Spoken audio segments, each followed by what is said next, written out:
পশ্চিমবঙ্গে বিপুল সাফল্য, পাশাপাশি অসমেও ক্ষমতা ধরে রাখল বিজেপি।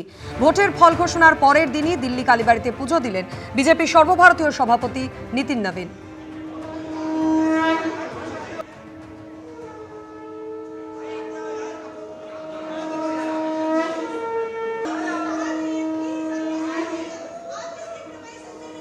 पंडित जी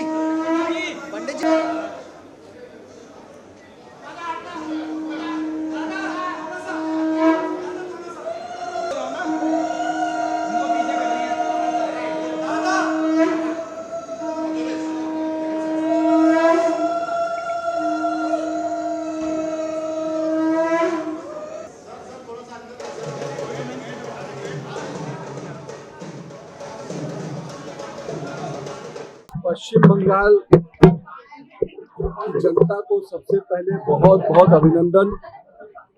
सभी राज्यों के जो चुनाव हुए उन राज्यों के जनता को मेरा बहुत बहुत अभिवादन। माँ काली, माँ कामाख्या के पवित्र भूमि में जो विजयश्री मिली है उसके लिए आज माँ काली के दरबार में मत्था टेकने आए हैं। और मेरा ये मानना है माँ काली, माँ दुर्गा, माँ कामाख्या हम सबको आशीर्वाद दे कि हम पश्चिम बंगाल, असम समेत पूरे भारत के विकास में जो हमारे नेता माननीय प्रधानमंत्री जी नरेंद्र मोदी जी जो राष्ट्र नायक के रूप में लगातार इस देश में प्रधान सेवक के रूप में जिस रूप से काम कर रहे हैं और विकास के साथ साथ हमारी विरासत और संस्कृति को भी संजोते हुए आगे लेके जा रहे हैं। और मैं मानता हूं कि पश्चिम बंगाल की संस्कृति को और पश्चिम बंगाल की विरासत को किसी के नेतृत्व में आगे बढ़ सकता है तो निश्चित रूप से प्रधानमंत्री नरेंद्र मोदी के नेतृत्व में। রাজ্য জুড়ে পরিবর্তনের ঝড়, আর সেই ঝড়ে একাধিক জেলায় কার্যত খড়কুটোর মতো উড়ে গেল তৃণমূল কংগ্রেস।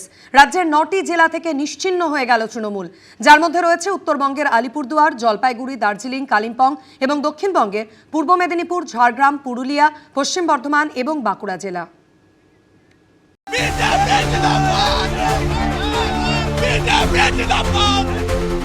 রেকর্ড ভোটে ভেঙে চুরমার প্রত্যাবর্তনের স্বপ্ন, খড়কুটোর মতো উড়ে গেল ঘাসফুল। 15 বছরের তৃণমূল জমানা সমাপ্ত, ইতি। পরিবর্তনের বাংলার রং গেরুয়া। ভোট প্রচারে পশ্চিমবঙ্গে এসে আগাম আভাস দিয়েছিলেন প্রধানমন্ত্রী নরেন্দ্র মোদী। कई जिलों में टीएमसी का खाता भी नहीं खुलेगा। ভোটের ফলাফলে তা মিলে গেল অক্ষরে অক্ষরে।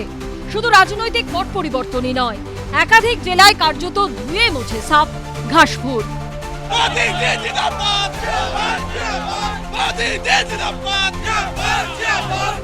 পরিবর্তনের দাপটে রাজ্যের 9টি জেলা থেকে কার্যত নিশ্চিহ্ন হয়ে গেল তৃণমূল কংগ্রেস।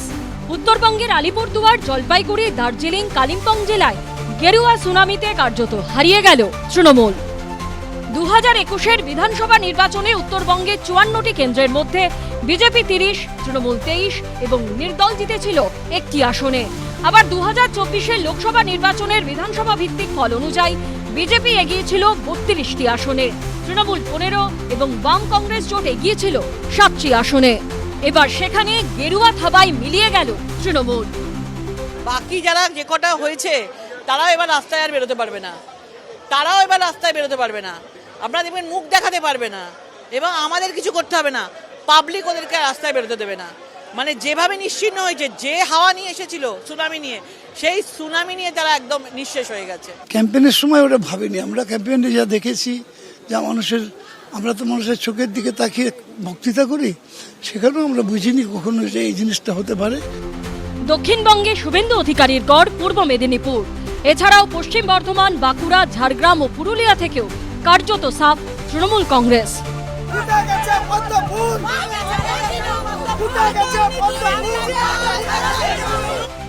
2011-য় 34 বছরের বাম দুর্গকে সরিয়ে পশ্চিমবঙ্গের ক্ষমতায় বসে তৃণমূল। 15 বছরের তৃণমূল জমানায় প্রতিষ্ঠান বিরোধী হাওয়া ছিল, সেই হাওয়াতেই পাল তুলে 26-এ পরিবর্তনের স্বপ্নকে বাস্তবায়িত করল বিজেপি। বিটন চক্রবর্তী, সনদ ঝা ও রাজা চট্টোপাধ্যায়ের রিপোর্ট, এবিপি আনন্দ। পশ্চিমবঙ্গে প্রথমবার ক্ষমতায় বিজেপি, পরবর্তী মুখ্যমন্ত্রীকে এখন তা নিয়েই যাবতীয় জল্পনা। শুভেন্দু অধিকারী জোড়া কেন্দ্রে জিতেছেন। অন্যদিকে রাজ্য বিজেপি লড়াই করেছে শ্রমিক ভট্টাচার্যের সভাপতিত্বে। অন্যদিকে বিজেপি বহু রাজ্যের ক্ষেত্রেই একেবারে অচেনা মুখকে মুখ্যমন্ত্রী পদে বসিয়ে চমক দিয়েছে।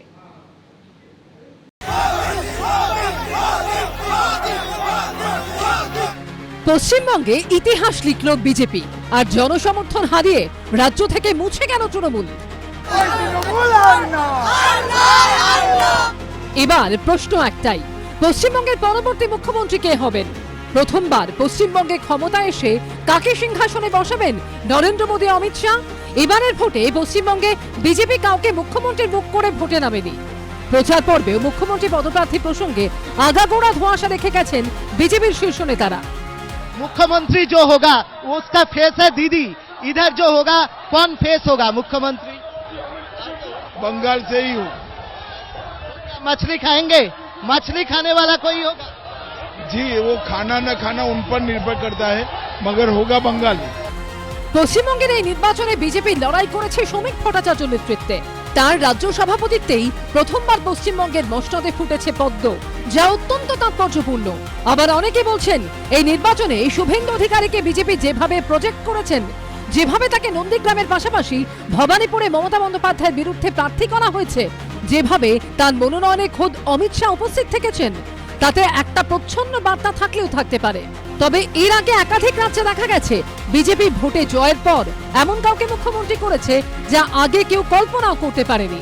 যেমন ওড়িশায় মোহন চরণ মাঝি, মধ্যপ্রদেশে মোহন যাদব, ছত্তিশগড়ে বিষ্ণু দেও সাই, কিংবা রাজস্থানে প্রথমবার বিধায়ক হওয়া ভজনলাল শর্মা। এমনকি সর্বভারতীয় সভাপতি নির্বাচনের ক্ষেত্রেও ঠিক এভাবেই যাবতীয় হিসেব নিকেশ উল্টে পাল্টে দিয়ে বিজেপির শীর্ষ নেতৃত্ব বেছে নেন নিতিন নবীনকে। ফলে শেষ অবধি আনুষ্ঠানিকভাবে সিদ্ধান্ত ঘোষণা না হওয়া অবধি পশ্চিমবঙ্গের মুখ্যমন্ত্রী কে হতে পারেন তা নিয়ে সবটাই জল্পনা। এবিপি আনন্দ। গতকাল বিধানসভা ভোটের ফল ঘোষণা হয়েছে। পশ্চিমবঙ্গ জুড়ে গেরুয়া ঝড়, আর তারপর আজই প্রধানমন্ত্রীর মুখে ফের একবার অহিংসার কথা। টানা পরিশ্রম এবং সত্যের পথে চলে পাওয়া সাফল্য দীর্ঘস্থায়ী হয়। এর ফলে শুধু আত্মবিশ্বাস বাড়ে তাই নয়, মন সন্তুষ্টও হয়। বিধানসভা ভোটে বিপুল জয়ের পরদিন অর্থাৎ আজ এক্স হ্যান্ডেলে পোস্ট করেছেন প্রধানমন্ত্রী নরেন্দ্র মোদী। কোনো শৌর্য বা বীরত্ব দিয়ে এই জয় আসেনি, সত্য এবং অহিংসার পথে এসেছে বিজয়। সংস্কৃত শ্লোক উদ্ধৃত করে পোস্ট করেছেন প্রধানমন্ত্রী নরেন্দ্র মোদী।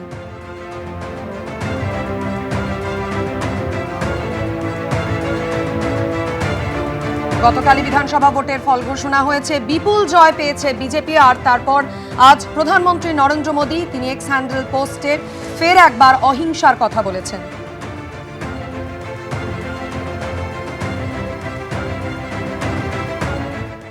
এবিপি আনন্দ, এগিয়ে থাকে, এগিয়ে রাখে।